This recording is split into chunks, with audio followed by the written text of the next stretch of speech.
I've seen in the business two mindsets that stick out to me, right? So early on in my career, our managing partner, Frank Congelo, said something to me that resonated, and I didn't understand it when I was 25 years old. I'm only 27 now, but so he said, net worth is for somebody else, cash flow is for you. Right? And I was like, what does he mean by that? Hello, everybody. We're here today at CNA Financial Group. This is Dave Suki. I'm here with my partner, Emily Ziegler, and we're excited to have a conversation today around money and your mindset. So this is part of a series we've been doing throughout the year about what we call Life by Design.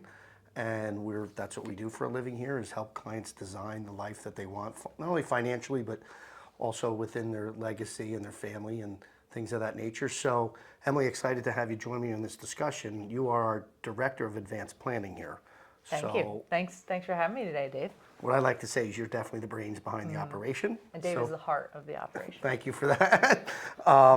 So I wanted to have this discussion around money and mindset, right? Because I think mindset in life filters into actions that we take and how we behave.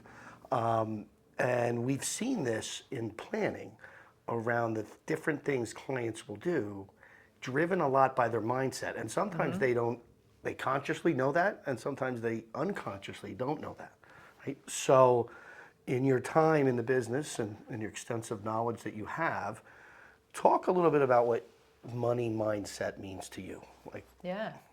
Like you said, you have a mindset around everything, right? And so whether you're coming into a situation, from a positive mindset or negative, a lot of it has to do with how you grew up and your relationship with money as a whole.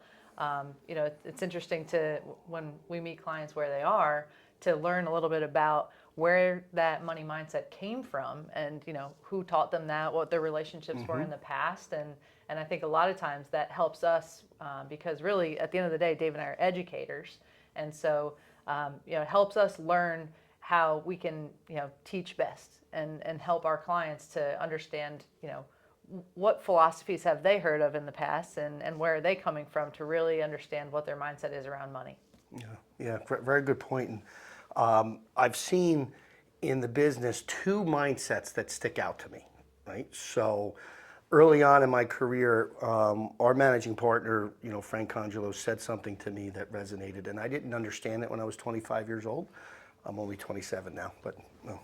So he said, net worth is for somebody else, cash flow is for you. Right? And I was like, what does he mean by that? And then as I've got more experience in planning and understanding how clients build wealth, it really stuck out to me. Wow, like I understand what he meant by that. So I feel like there's these two mindsets that we come across a lot of how people look at their money, which is, and if you don't have a mindset, ask yourself that question. I would suggest you is, what do I think about my money, right, or our money, right? And under the net worth mindset, we see a pattern of behavior, right? Certain strategies, things that are commonly done. Doesn't make them bad, by the way. I'm not here to say one is better than the other, but you need to recognize that you're likely in one mindset or the other. Hopefully we can teach you how to have both. Yeah. And I would say too, Dave, that most people come to us from a net worth mindset. Yes. It is not traditional planning to think of more, when you think creatively around how you're creating, money and income in your own life. Most people are coming, they see the commercials on TV that are like, I got to get to my number. Yeah. And how big is the bank account? And that makes me feel good versus really setting things in place that are going to produce cash flow, like you said, because cash is what makes our worlds go around, right? That's what allows us to live our lives and provide for our families. And so ultimately, both are important, but it's interesting to look at both sides of that coin. You're making a great point. We stress test plans all the time. I view cash flow as the heir to a financial plan. I mean, if you stop it, how long can you survive? Right? That's a great stress test, by the way, to have. To do that. So we need the cash flow. But we also need net worth. So I know we put some thoughts around this to share with you, right? In terms of a net worth mindset, and oftentimes what we're working toward in that context. Yeah. Right? So, So I'm gonna pop up my screen and share a couple things from time to time.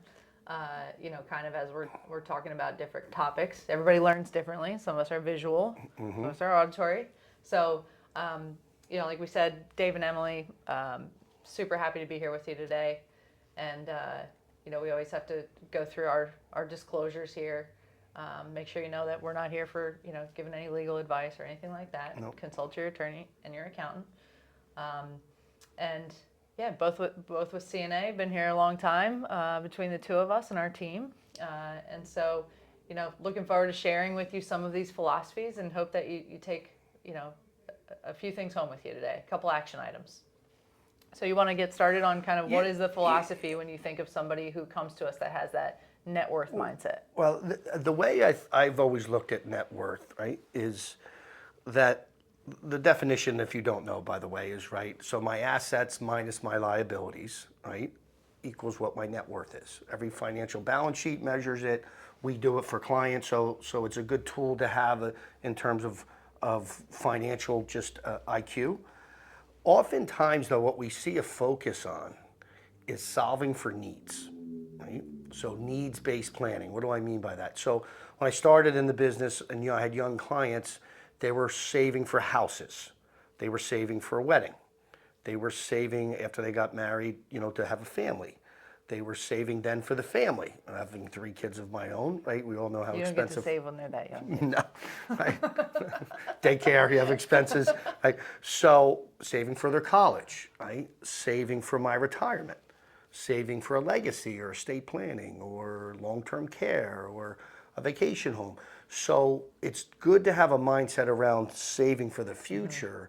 Oftentimes, though, in needs-based planning, we're solving for the need and there's always one right behind it, right? And then always, and that's life, right, as it comes along. So in the net worth mindset, I found that clients oftentimes would put money in products or put money in a silo or in a box and say that was my solution or that's going to be my solution. Yeah, we would say it'd be for like that. problem product. Yep. And a lot of those products are made to attempt to solve some of the problems that you have, like say education, 529, retirement, 401k or IRA, things like that. When in reality, it's like when you have those different silos, a lot of times what we don't account for is that life is not linear. Right? And you're not just always going to have, well, this is exactly how much I wanted to save for my kids' retirement, and this is where they went, and this is what I spent, and this is, or for their education, and for my retirement. And so what happens is that when you really, put things into those different silos, and then life throws you different curveballs, or, opportunities arise on the flip side of that, it's people kind of end up getting stuck.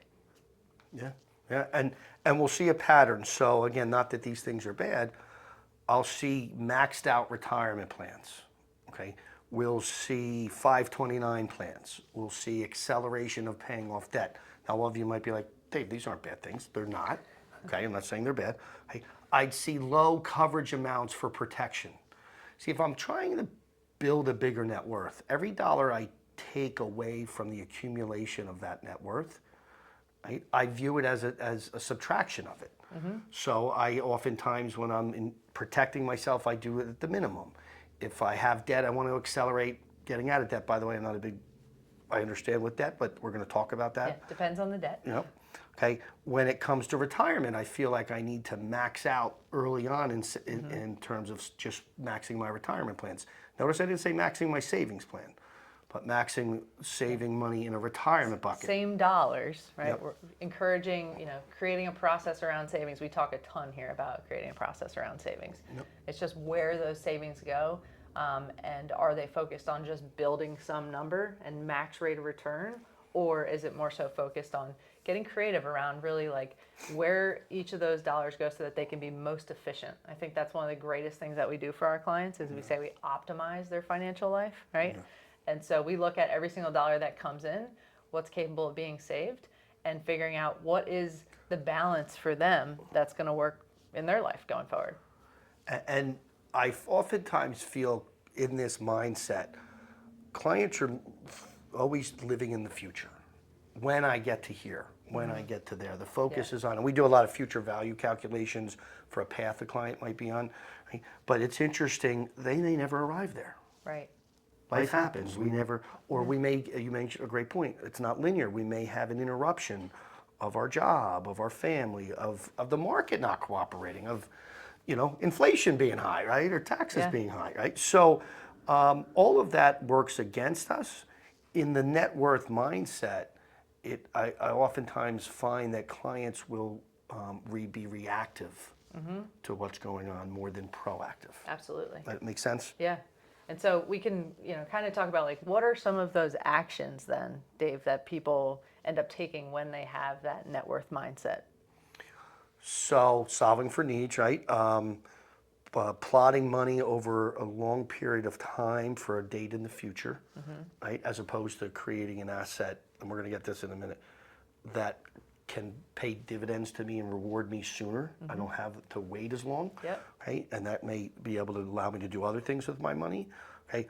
Oftentimes see low coverages on protecting assets or never getting around to it because it's just not in their mindset. That protection actually advances the wealth we build over our life, does not take away from it. Right. And we'll share in a little bit of what that looks like. And then I see one use of a dollar. So early on, this was something I learned too when I looked at institutions and how they manage money. Take a bank for an example as an easy one. It's like they're using money over and over again. And they have a multiplying effect on it, right? And they're creating multiple streams of cash flow off of the products and services they offer. Banks wouldn't exist if we didn't give them their money, right? So that mindset, though, what happens is we fall into the trap of them benefiting more than us. And that's where I started to see the divide of how really successful financial people looked at their balance sheet versus people that maybe didn't see that because their mindset was more about accumulation, net worth, live off of the net worth, leave the net worth, and that's a successful plan. It doesn't mean that's not a successful plan. It just may not be the full maximization of your wealth. A lot of times I think that's also, finance is tricky. We were not taught this stuff in school. Most of the time people, learn on the fly and through experience, in their life. And the philosophy around just building net worth, holding on to dollars, anything that's not going to grow for me or have a high rate of return is more so just an expense. It's definitely an easier, a simpler way to look at somebody's financial life. The idea of using the same dollar multiple times is a bit savvier, higher level. That's like the Finance 301. And so I think that that's something that we really focus on teaching our clients a lot is, how do we, essentially take that total savings number and create efficiency with it. And so, as Dave mentioned, we listed out kind of a bunch of the actions that are typical for people to take. So just kind of throwing a visual up for you here. So it's summarized for you. But from there, I would say that's typically where we meet people. Yeah, and you would see this. There's something on there that says reduce burn rate. So what we identify as our monthly spend is a term we use, burn rate. I feel like we just burn through it. Oftentimes in planning, when you're in a net worth mindset, you're always trying to limit the burn rate. And that sounds healthy, right? Like limit the calories in a way if we were talking about health. And yet sometimes increasing assets and the ability to increase cash flow off of those assets provides me with the ability to have an improved lifestyle. So we'll get clients that say, I need, especially coming up in January, I need to budget, I need to get on a burn rate. And you should, by the way, you should have an idea of what you spend and what you make. Right? And oftentimes it's like, well, wait a minute. I've had clients who have wanted to, like, say, purchase a car. And a car, as we know, is a liability. Right? And I've had clients who go out and build assets and don't get the car until the asset is providing cash flow to pay for the car. And I've had clients who just add it to the balance sheet and they just take it out of earnings or their income, or they don't even maybe factor it in. And you start to see the difference in the creation of using money more than once in your life and using it one time and then never seeing it again. Yeah. And there's a term we call lost opportunity cost. We're going to show you an example of this in a little bit, of how it's in all of our lives and we don't see it. It's like a shadow that follows us. Oh yeah, and you know, just to kind of wrap that up, like something on here that really strikes for me is chasing rates of return. Dave, when you're only using a dollar one time, you know, in say in that 401k, you're logging in and okay, what's my rate of return? How's everything going? Because I need that rate of return because that's what that bucket specifically is supposed to provide for me. Versus if you're making investments in other areas that are producing a variety of rates of return, you don't necessarily need to have that single dollar used one time for one rate of return. That oftentimes actually even has people to their own detriment, you know, maybe being riskier than they should be. Absolutely. Right? Absolutely. So then the other side of this is that, you know, looking at when someone measures their success by way of their cash flow. So tell us a little bit about that philosophy, Dave. So, a mindset around cash flow, when I talk to entrepreneurs and business owners and even real estate investors, and the way they talk about their money, it's like they're always measuring what is the cash flow that I'm creating off of that asset. Right? If we own our own business, right? Yep. We have real estate, we have other businesses, and I'm not so much measuring how much is that worth to me today on paper, right? But I'm more looking about what is the cash flow that it's providing or creating or will create for me at some point in my life, right? And it becomes ongoing. So I create what I call ongoing assets as opposed to stored up assets, right? So there's a difference. Clients will see accumulate savings, so they're savers, right? And they're going to solve for the future needs and wants that they have by building assets that will pay them during the course of their life, that will create cash flow for them. Right? And we've seen it time and time again. And they don't necessarily measure what the net worth may be on paper, right, all the time, but they more measure what's the cash flow that creates for me. Yeah, absolutely. And that's where you can get really creative around that, where that total savings is going, and build, like what Dave was talking about before, not a singular use of a dollar, but what we call the velocity of money. And you know, the more that we can build and keep momentum around every single dollar that we have, you know, that leads to one of our favorite topics, which is the time to money freedom in life. Yeah. Right? Like, we're not always going to be able to have the ability to work at the rate that we work today. And so building assets into someone's financial life that are going to create passive income that don't require the time and energy, that's really important. You know, God forbid that income stopped for some reason that was not your decision, like retirement. You have passive assets. You know, you've been building that in along with some really good protections, because now you've seen that as, okay, this is going to help me complete, you know, the goals I'm trying to get to. That, you know, that really allows us a lot more different options in our financial life when we have different types of assets that are constantly in momentum for us. You'll see on the screen uninterrupted cash flow. So another thing that I learned early on is that we are our best asset. Yes.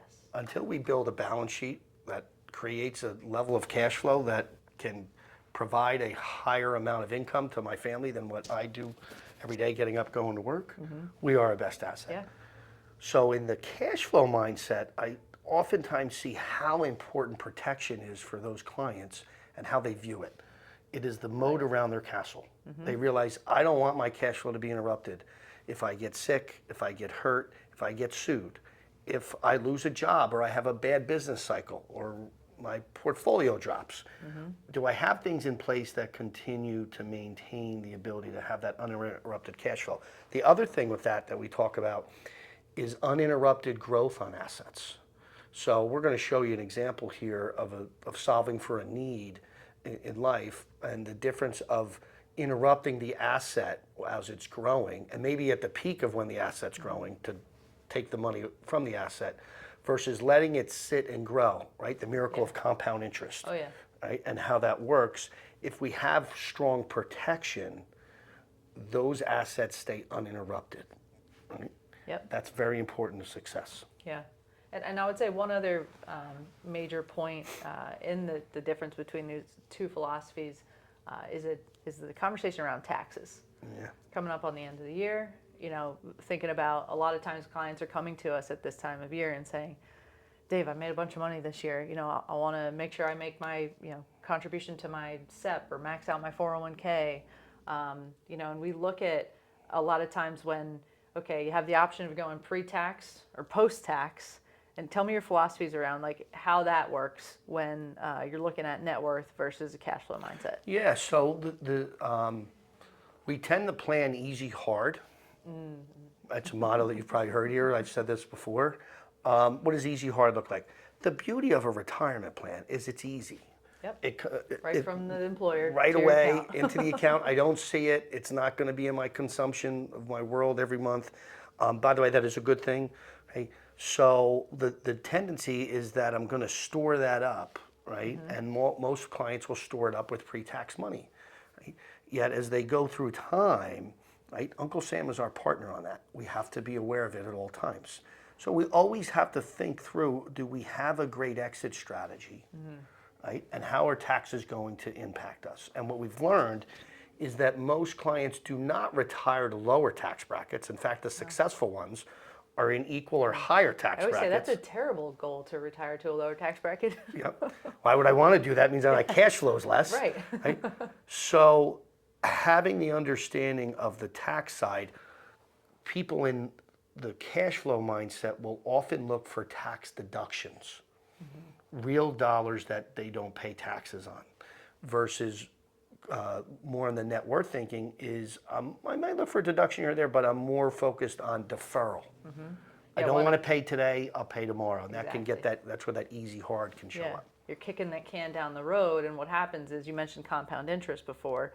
When I do something pre-tax today, that means that I'm going to pay tax, when I go to take it out in the future. And I often think of, okay, when I'm retired, that means that maybe I no longer have the ability to earn like I did during my working years, and I want to know that my money that I've saved my entire life is my money, not half for Uncle Sam. Correct. So we do something we like to call, it's called flattening the tax, right? So I want to take a lot of times more of a tax hit today when I'm, capable of that and it's more feasible, and flatten that compounding. Because if we do everything pre-tax right now, what's nice is to have a little diversity in there, right? So if I do everything pre-tax right now, I'm just compounding at a rate that's like, oh man, eventually one day this whole thing is I'm going to have to share that with the IRS. And so taking some of that and diversifying it, saying, all right, I'm going to take some tax hit now, let it grow on a tax-free basis, depending on what you're putting it into. That is generally, something that I see people who have more of a cash flow mindset, they're the ones doing that type of stuff. Yeah, you'd rather let me dance with the devil I know versus the one I don't know, in a way, that old adage. And it's okay to defer some taxes at times. However, one of the things that I would definitely suggest not doing is, in the net worth mindset, the retirement plan tends to be the biggest asset. Yes. Right? And yet I don't think most of us would ever want to be in partnership with Uncle Sam forever. When we put money in retirement plans and have large balances, we're in business with him forever. Right? And our kids are eventually in business with him. And you don't know what the tax rate is in the future. I think that's a very scary part for a lot of people, is just, hey, I know what it is today. As I save this dollar, I know what my tax rate is. I know I'm either going to pay it or I'm going to kick it down the road. And so if I pay it, okay, I got it there. But if I kick it down the road, I really have no idea what that's going to land like in the future. No, well said. So again, not saying they're bad plans. It's just a mindset around, how do I build a robust balance sheet and factor all these things in, right? So, so with that, Em, I know we were talking about opportunity cost a little earlier, and what's referred to as lost opportunity cost. So in economics in college, I actually paid attention. So every time I make a financial decision, there's got to be value on the other end, right? Every time I lose that value, it doesn't stop. So I'll give you an example. If I pay a tax today, right, call it $100, the government doesn't ever turn around and say, hey, 20 years from now, Dave, you know what? You gave us that $100. Here it is plus interest. Yeah. Nice try. Not happening. I lose that money forever. right? If I pay interest on credit cards, if I pay interest on car loans, if I lose money in a bet, right? There's a lot of examples. When I go out for a meal, right? I got enjoyed that meal, it was good today, but I don't get that money back to me in the future. So every decision we make has a ripple effect. The opportunity on that money, oftentimes we don't think about that and measure it, right? Yet it exists all over in our life. So the minute that we lose that money or we only got one use of it, we never get the future value of that. Yeah. We'll spend time teaching about how to identify those lost opportunity costs and then plug them back into your life so that you get those dollars back into your world. Yeah. So let's chat about some of the actions that we can take when we have more of a cash flow mindset. That like you just talked about owning multiple assets, different asset classes, so that you can generate that cash from it. You don't have to be an entrepreneur to do this, right? It's helpful if you are. There's great assets, but there's a lot of risk in being an entrepreneur. You don't have to be a real estate mogul to do this, although real estate's a great asset to own over a long period of time and has many benefits to it. You could do this with your brokerage account. You could do this with your stock portfolio. Right? You could use the market as an example. As earnings come in, I can recapture those earnings into the asset, or I can deploy those earnings into another asset. So you mentioned flattening a tax. Oftentimes we'll show clients as their wealth grows, we can redeploy earnings and dividends and interest and yield and even return, recognize maybe a tax today, but then redeploy it into another asset. Now I'm getting one asset to fill another, and then repeat and repeat. And now all of a sudden I've seen clients multiply their wealth. Yes, multiply. I like that. In time, over time, and they oftentimes become business owners or real estate investors, or like I said, they don't just store it up and then go to it 25 years down the road. Yeah. So one of the things, or a lot of the clients that we see are kind of in this phase of, maybe they're thinking about retirement or just retired. It can be somebody that we work with, and can you talk to us a little bit about what that looks like for them when we come from a philosophy of cash flow versus net worth, and how does that work with like how much they spend while they're here and they're alive, right? And get to enjoy those retirement years. So very good question. I spend a lot of my time in the distribution phase of planning now, which probably the amount of years I've been around. So it's really interesting to see. I teach people that their net worth is just stored up future cash flow. It's unspent cash flow. Now, the joke we all have is, hey, if I know exactly how long I'm going to be here before I get called home, okay, I could spend all those dollars up to that last moment and then leave. I just had a client joke with me. I'm leaving $1.75 and then I'm out of here. Right? We had a client say Yes, that. Right? I remember. Yet in 25 years doing this, and 45 years the business has been open, we've never seen someone actually do that intentionally. No. Right? So the key is understanding not the number that I've accumulated for my retirement, but what is the cash flow going to be off of it?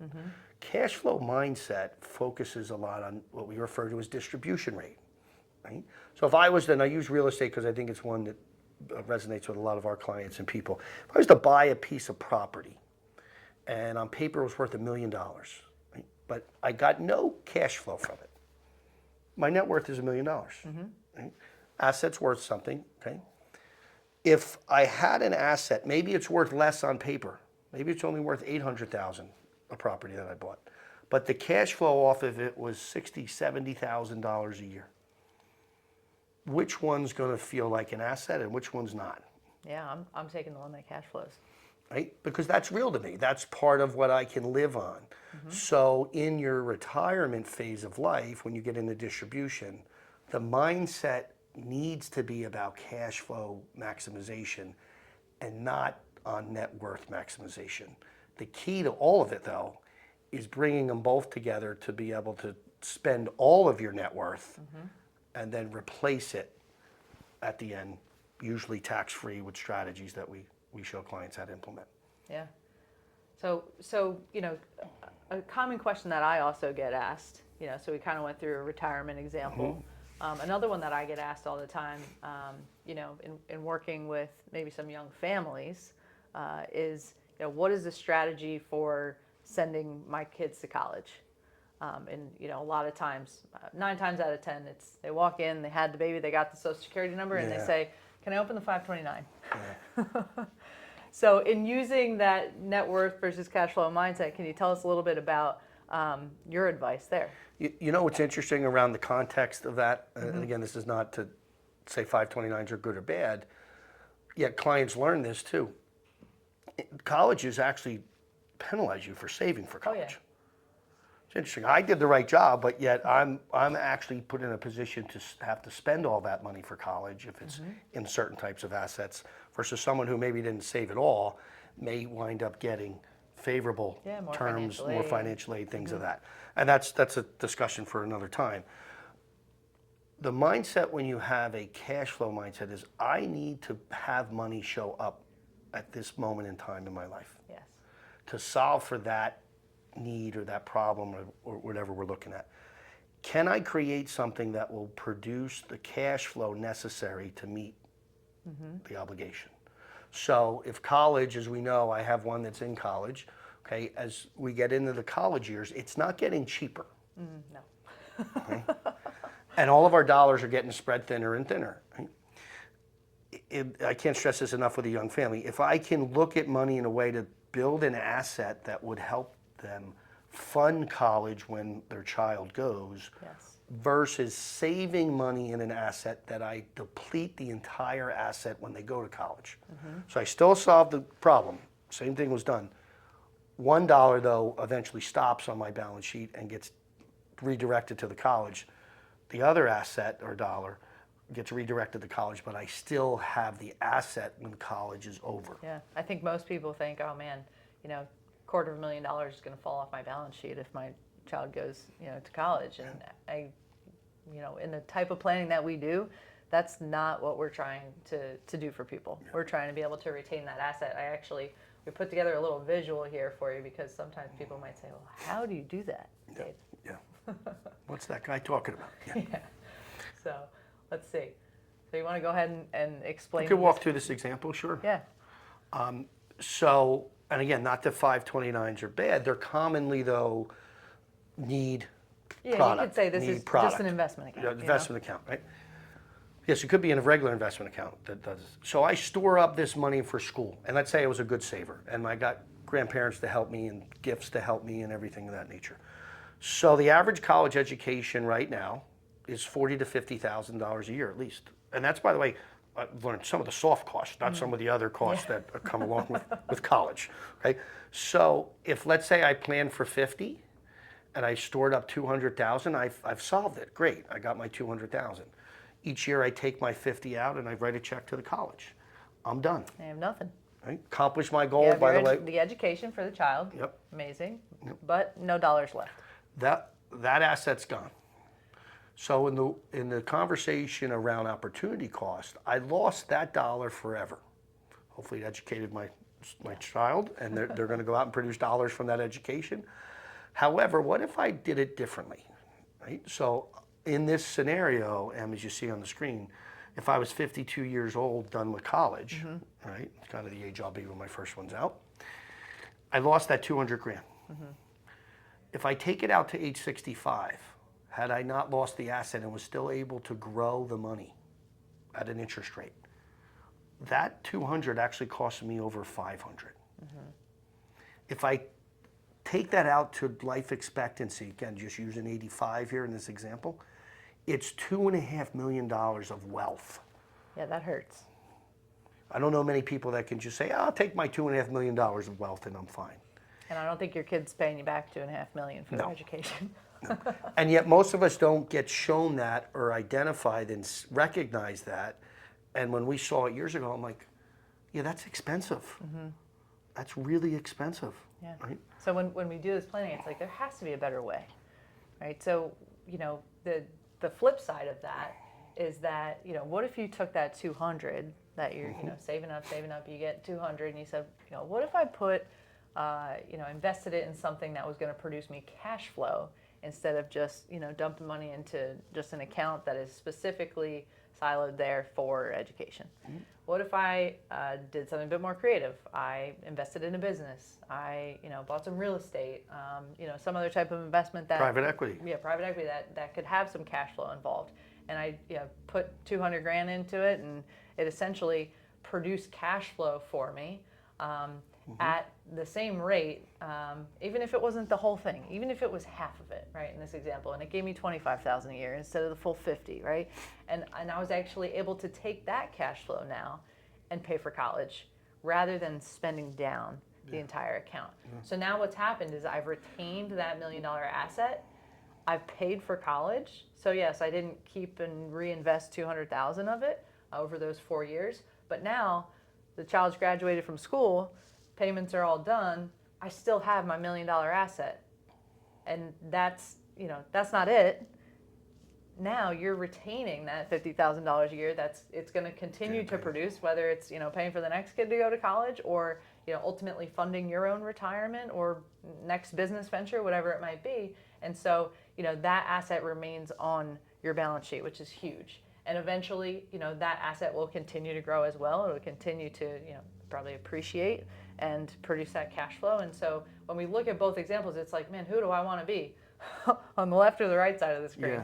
Yeah, and it's such a distinction of wealth that got, utilized, but then I never see again, versus wealth that I maintained and then still accumulate uninterrupted, right? And you're right, whatever the asset is. These are, by the way, this is an example of clients we've had that have done this, that have used real estate or opened a side business or whatever, where they did this. They didn't do this, by the way, over 3 years. They did this over maybe 15, 16, 17 years till the child was going to get to that point, or they accelerated, as they got to that point.